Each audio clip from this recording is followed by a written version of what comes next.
That self-imposed deadline to reach an agreement came and went yesterday. Another deadline set for today. That is now expired, and so they march on till tomorrow. What might all of this mean? Let me talk about this with Mark Dubowitz, the Executive Director of the Foundation for the Defense of Democracies, and David Singer, National Security Correspondent for the New York Times. Gentlemen, welcome to both of you. Thank you, Brooke.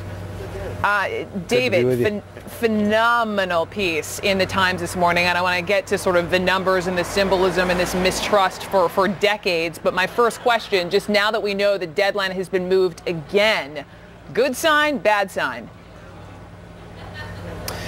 Well, I think it's somewhat understandable, Brooke, because this was a deadline that was never a serious deadline for the Iranians and was really designed by the U.S. and some of its allies in order to take measure of whether or not to move forward to the next 3 months, which is supposed to get the ultimate deal.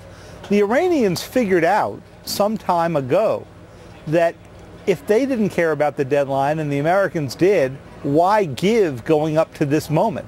And I think at some point Secretary Kerry came to believe that the American-imposed deadline was actually working against America's own interests.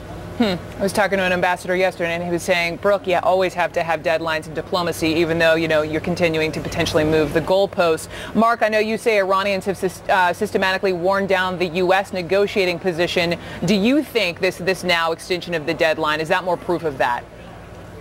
Brooke, I think for the Iranians there really is no deadline. They're happy to continue these negotiations and pocket more and more concessions. In fact, for the Iranians and the supreme leader of Iran, why agree to a deal today and give up on future concessions? So they continue to erode U.S. negotiating leverage. They continue to pocket new nuclear concessions. And I think they'll continue these negotiations as long as they see that it's heading in their direction. And so far it appears to be doing so.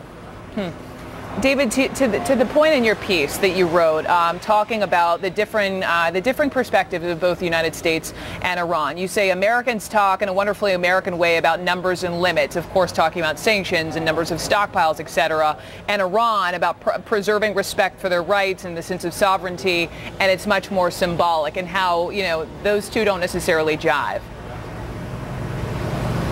Well, that's right. For the Iranians, any discussion of the numbers and the limits and so forth simply makes it appear at home, where they care about it, as if they are giving in to American demands or Western demands.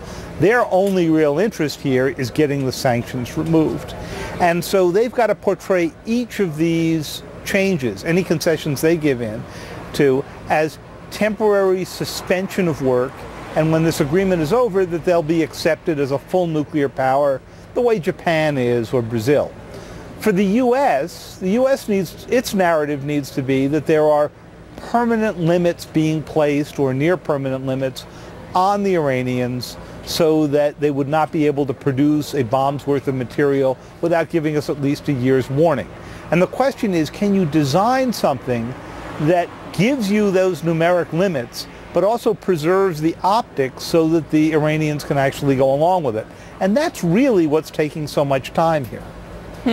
Also, you make this point about how, it's 35 years of just overcoming old suspicions, referencing the notion that the U.S. is the great Satan.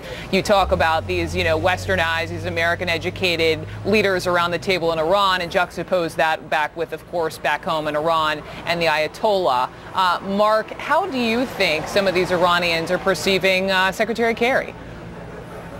Well, my fear is that the Iranian that really matters, the supreme leader of Iran, who's the final decision maker on this, perceives Secretary Kerry and President Obama as too desperate for a deal, that this is going to be the legacy-capping foreign policy win that the president desperately needs, given that his Middle East policy is in free fall, and that the supreme leader is a patient man. He's been working on this nuclear program for decades. He's a man whose anti-Americanism is very much part not only of his own DNA, but is actually integral to his ideology and to the Islamic Revolution.